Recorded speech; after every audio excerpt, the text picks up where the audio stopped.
Bab 12 membahas sulitnya mengatur kecerdasan artifisial yang berkembang sangat cepat.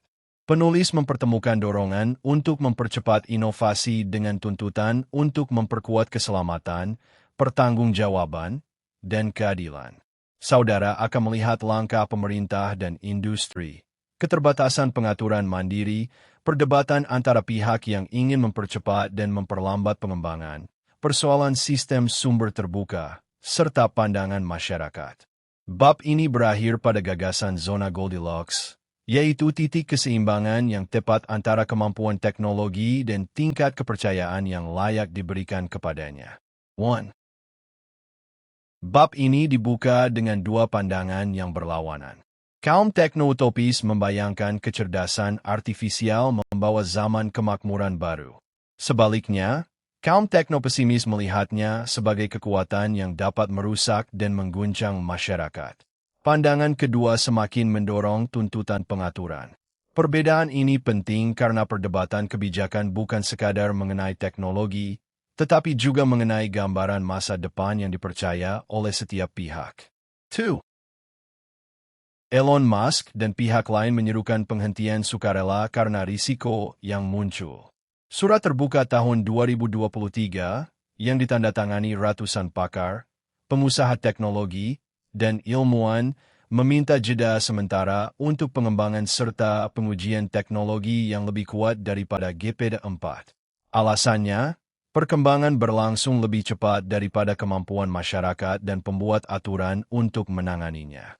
Penulis setuju bahwa aturan jalan harus diperkuat serta ditegakkan lembaga publik dan swasta, tetapi mengingatkan bahwa banyak upaya pengaturan mungkin tidak efektif karena teknologi terus melaju. 3. Penulis memakai gambaran pagar pengaman agar kecerdasan artifisial tidak keluar jalur. Narasi bahwa teknologi selalu menjadi kekuatan bagi keharmonisan publik disebut sebagai alat pemasaran yang sangat kuat dari lembah silikon. Namun, narasi itu dapat menyembunyikan ancaman pemusatan kekuasaan dan ketundukan teknologi pada dorongan pribadi para pemimpin. Karena itu, persoalan regulasi tidak hanya mengenai kinerja sistem, tetapi juga mengenai siapa yang memegang kendali dan bagaimana kekuasaan tersebut dibatasi. 4. Di Amerika Serikat, kegagalan Kongres meloloskan aturan luas menambah risiko. Pada 30 Oktober 2023, Gedung Putih mengeluarkan perintah eksekutif menyeluruh untuk meluncurkan standar keselamatan dan keamanan baru.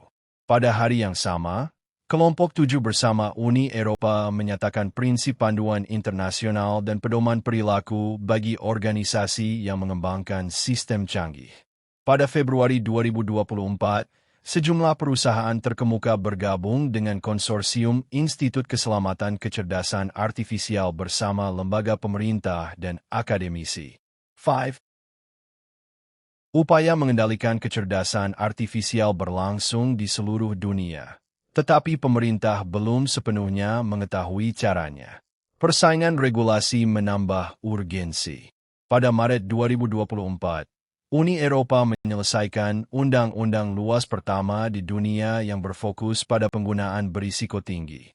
Uni Eropa dan Amerika Serikat tidak ingin dikalahkan Tiongkok yang telah memiliki sejumlah aturan. India, sebaliknya, menyatakan belum merencanakan pengaturan. Penulis juga mempertanyakan apakah rezim yang lebih otoriter atau jaringan internet tertutup akan lebih berhasil. 6. Di sektor swasta, 10 perusahaan menyepakati pedoman tentang cara membangun, membuat, dan membagikan isi hasil kecerdasan artifisial secara bertanggung jawab. Salah satu bagian terpenting adalah janji untuk memasukkan dan meneliti cara memberitahu pengguna bahwa mereka sedang berinteraksi dengan sesuatu yang dibuat oleh sistem.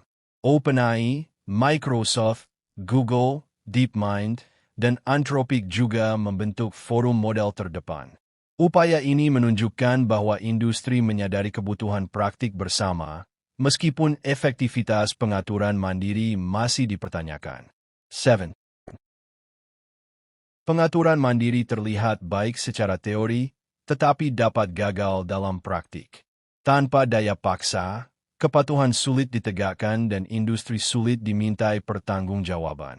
Perusahaan dapat membentuk arah masyarakat tanpa mempertimbangkan akibat yang lebih luas, termasuk memperburuk ketimpangan yang sudah ada. Ketika imbal hasil pemegang saham didahulukan daripada keselamatan konsumen, akibatnya dapat berat. Meluncurkan produk kecerdasan artifisial secara tergesa-gesa tanpa pengujian menyeluruh membuka jalan bagi rangkaian hasil yang merugikan. Gerakan percepatan efektif percaya bahwa kecerdasan artifisial dan teknologi baru harus dikembangkan secepat mungkin tanpa pagar pengaman atau penjaga gerbang. Mereka menyukai perangkat lunak sumber terbuka dan menganggap manfaat jauh melampaui kerugian. Di sisi lain, pihak yang ingin memperlambat pengembangan menempatkan keselamatan di atas kecepatan. Sebagian menganut gagasan altruisme efektif dan percaya bahwa perlombaan yang panik dapat mengancam umat manusia. Perdebatan ini memperlihatkan bahwa pilihan laju pengembangan juga merupakan pilihan nilai. 9. Keinginan mengejar kemajuan teknologi dengan segala cara kembali menguat di kalangan elit teknologi dan pemodal Ventura. Azim Azhar menekankan bahwa teknologi baru ditemukan serta diperluas semakin cepat dan semakin murah. Penganut percepatan efektif menolak pagar pengaman serta penjaga gerbang.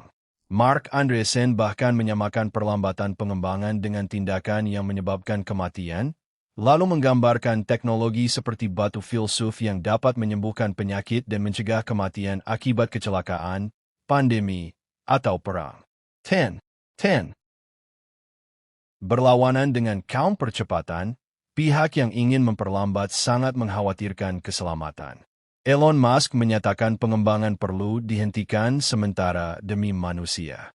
Ia menganut banyak gagasan dari gerakan altruisme efektif di lembah Silikon. Dalam pengembangan kecerdasan artifisial, para penganutnya mendahulukan keselamatan daripada kecepatan dan percaya bahwa perlombaan yang panik dapat menjadi ancaman serius bagi umat manusia. Mereka juga mengeluarkan dana sangat besar untuk mengembangkan gagasan tentang risiko keberadaan manusia. 11. The Elders, kelompok pemimpin dunia independen, mengakui potensi kecerdasan artifisial untuk kesehatan, pendidikan, dan berbagai tujuan pembangunan berkelanjutan Perserikatan Bangsa-Bangsa. Namun, tanpa regulasi global yang tepat, laju kemajuan dapat menjadi ancaman bagi manusia. Mereka meminta arsitektur global baru, pendekatan yang lebih terpadu, dan pembagian manfaat kepada negara yang lebih miskin.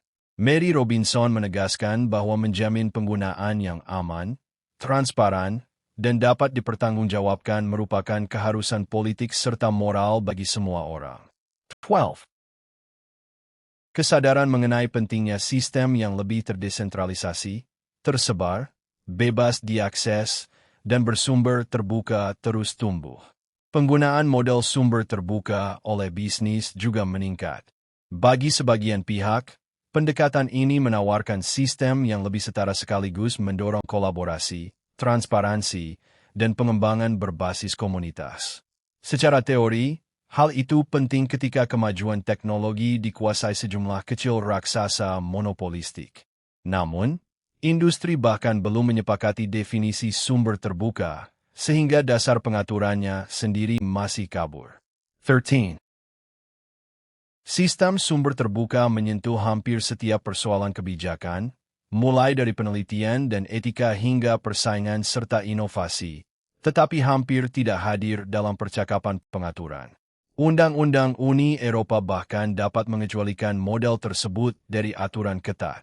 Pada saat yang sama, penghalang masuknya sangat rendah.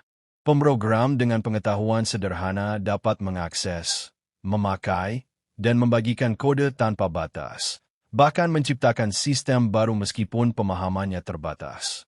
Keterbukaan menjadi sumber manfaat sekaligus risiko. 14. Pada akhirnya, teknologi mencerminkan kondisi manusia.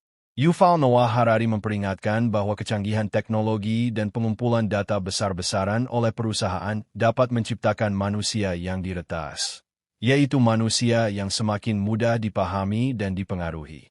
Penulis kemudian bertanya siapa yang memastikan penggunaan kecerdasan artifisial tetap etis dan untuk kebaikan bersama, perusahaan teknologi besar, pemerintah, atau pengembang muda. Tantangan akan bertambah ketika hampir semua benda sehari-hari menjadi komputer yang dapat diretas. 15.